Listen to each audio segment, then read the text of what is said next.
bahwa agama itu bukan alat untuk diskriminasi, tapi alat untuk bersatu. Pemilu itu bukan untuk memilih musuh, tapi untuk memilih pemimpin dengan dasar persatuan, dasar kosmopolitanisme. 6 hari aja ngapain ribut-ribut, cari calon tukaran terus ribut, percepat.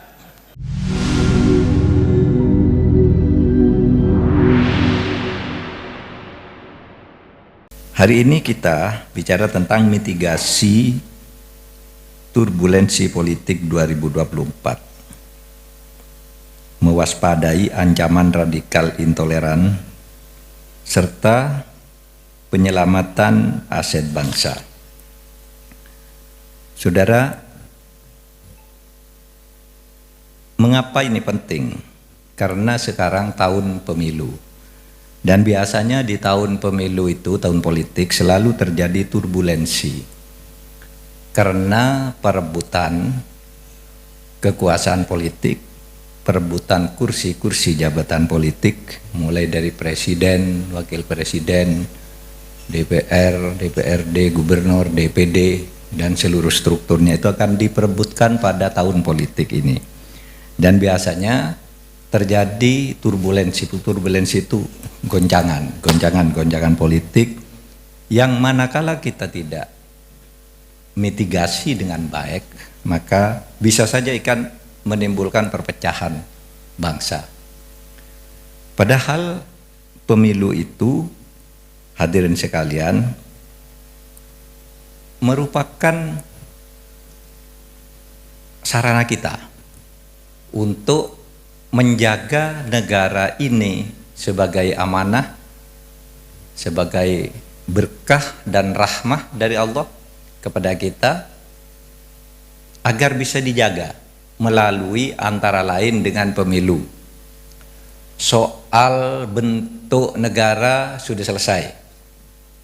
Nggak usah kita bicara Pak ideologinya bagaimana, bentuk negaranya bagaimana, udah selesai. Tadi udah disebutkan dengan kaidah-kaidah usul fikihnya dan produk fikihnya oleh Profesor Kiai Agil Siraj. Kita nggak usah ribut.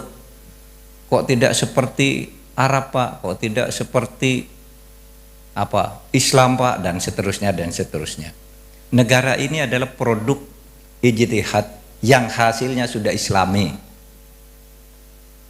sesuai dengan ajaran Islam. Kan sering orang memprovokasi untuk memecah itu tidak Islam itu, lalu nyalahkan orang lain. Itulah benih-benih radikalisme. Kalau Indonesia itu ya tadi sudah disebut sebagai Darul Mithaq, negara kesepakatan, dan kesepakatan membentuk negara itu harus ditaati dan dijaga sebagai amanah. Dan barang siapa yang melawannya atau akan menghancurkannya itu adalah bugot. Istilah kayak Hasyim Asy'ari tadi udah disinggung, itu bugot tuh boleh dibunuh.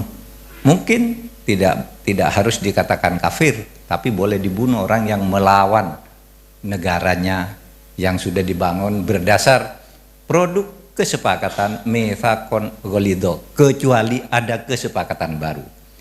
Bisa tidak dibuat kesepakatan baru? Bisa, ya pemilu ini. Kesepakatan apa yang mau dibuat? Pilih wakil-wakil kita yang bisa mewakili kita kalau ingin membuat kesepakatan baru. Tetapi saudara, kesepakatan baru itu sudah berkali-kali dicoba. Melalui pemberontakan sudah. Ya, begitu Indonesia lahir sudah punya kesepakatan namanya Negara Pancasila dengan Konstitusi Undang-Undang Dasar 45, yang tidak setuju ingin mengubah kesepakatan itu memberontak. Lahir DITII, lahir Permesta, lahir Republik Maluku Selatan, PRRI. Ini kan pada dasarnya mau mengubah kesepakatan. Kalah semua. Itu yang melalui pemberontakan. Yang melalui prosedur konstitusi juga kalah untuk mengubah kesepakatan itu. Coba dulu Bung Karno pidato, Bung Hatta pidato, oke kalau kamu tidak sepakat dengan Pancasila dan Undang-Undang Dasar, kita adakan pemilu. Rakyat yang akan menentukan ini. Apakah diganti apa tidak? Itulah yang disebut di dalam aturan tambahan Undang-Undang Dasar. Pasal 1 yang bunyinya begini, dalam waktu 6 bulan setelah Perang Asia Timur Raya, pemerintah mengadakan pemilu untuk membentuk MPR, DPR, dan DPA. Dalam waktu 6 bulan sesudah pemilu, MPR harus sidang untuk menentukan apakah negara ini masih Pancasila apa bukan. Terjadi agresi, tapi tahun 55 dibentuk pemilu rakyat, silakan bentuk kamu apa saja. Apa saja, partai apa saja boleh, partai perorangan boleh, partai apa saja boleh bentuk.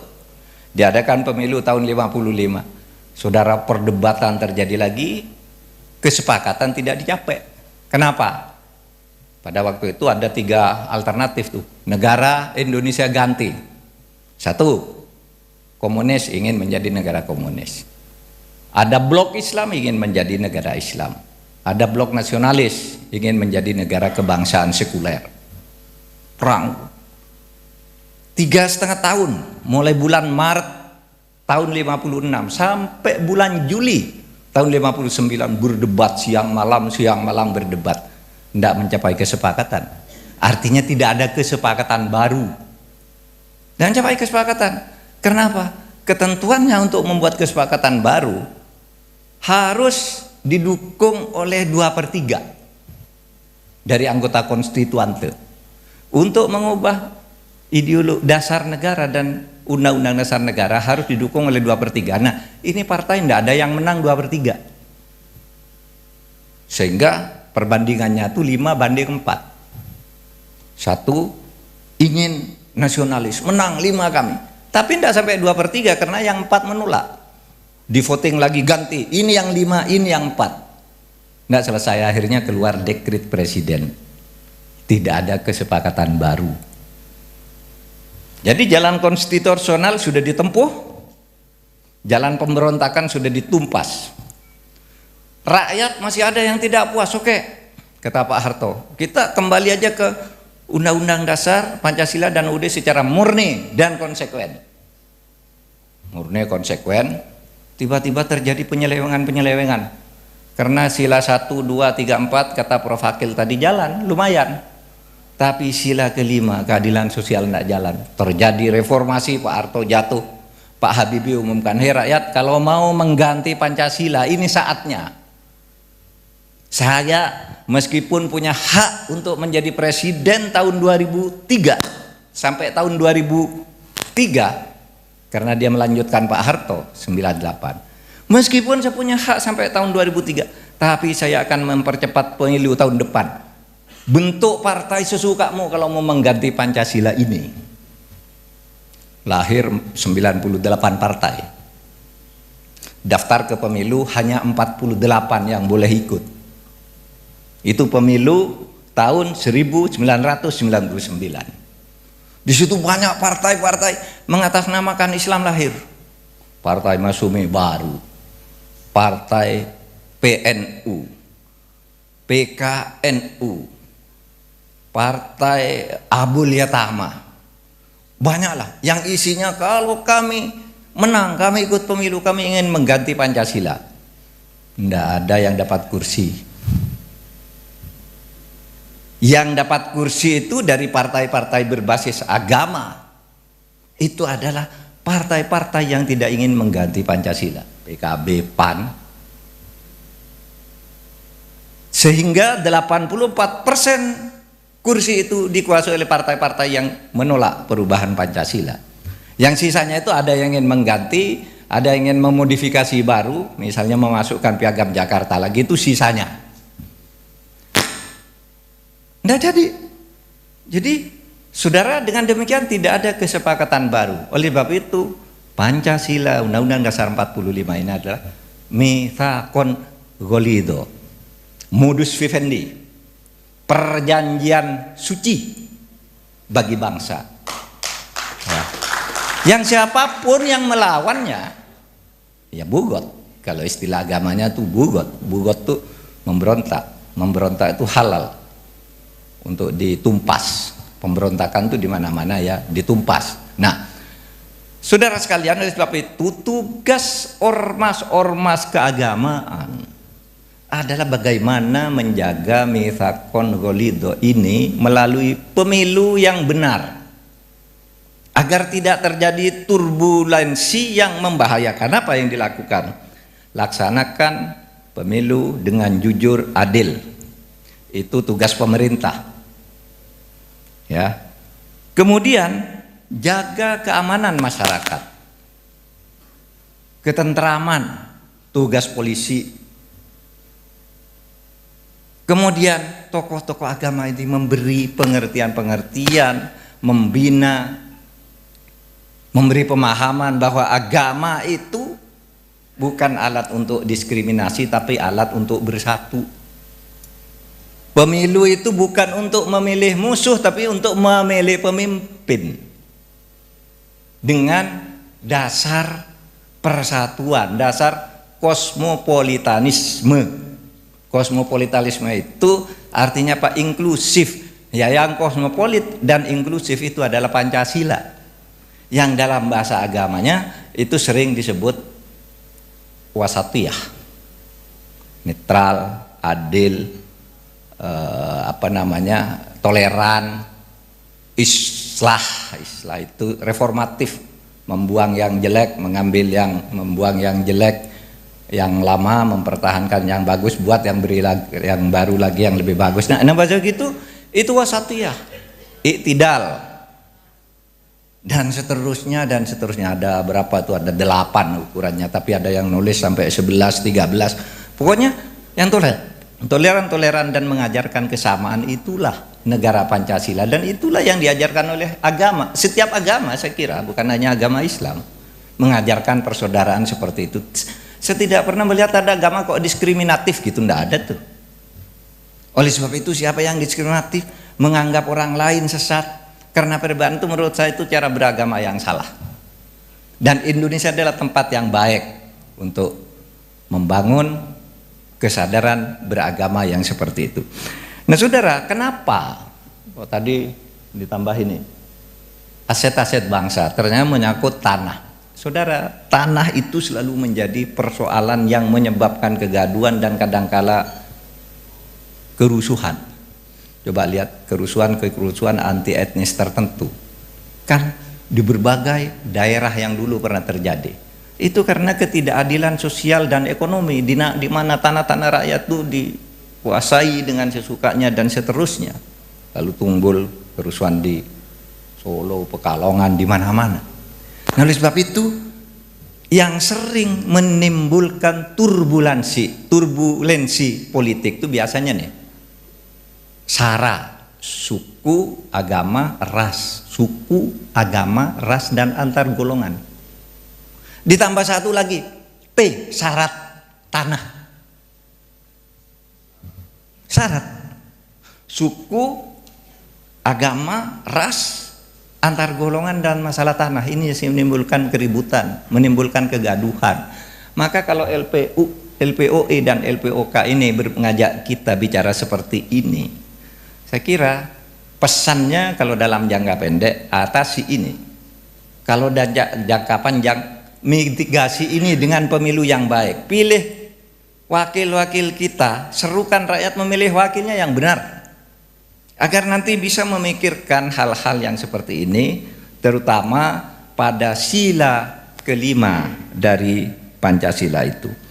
Nah, saudara sekalian, demikian sebagai pengantar dari saya. Di sini untuk dialog sudah ada Profesor Reko, Irjen Mehdi. Kalau tidak salah mau ada juga Pak Wakil Menteri Menteri Agraria dan Tata Ruang.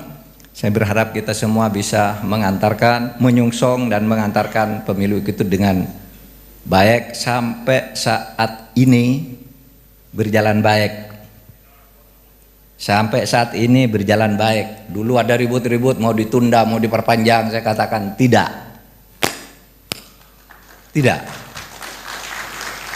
Sekarang tahapan-tahapan sudah berjalan.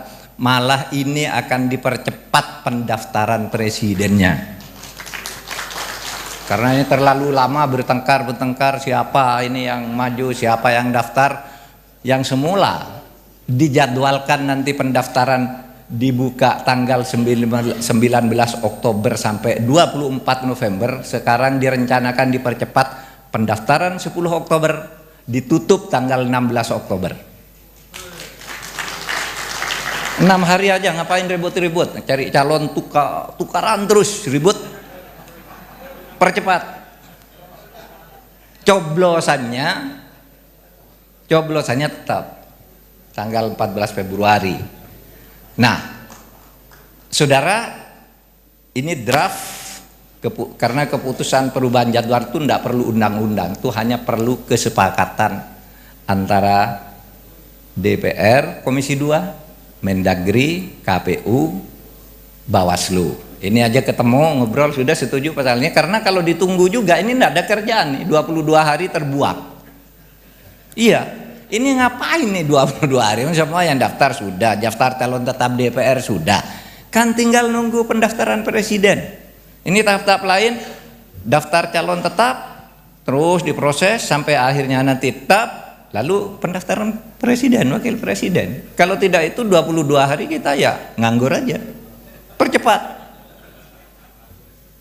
Itu saudara, oleh sebab itu mari kita jaga ini sebagai amanah dari Allah, yaitu amanah untuk menegakkan konstitusi agar negara ini betul-betul menjadi baldatun thayyibatun wa rabbun ghafur.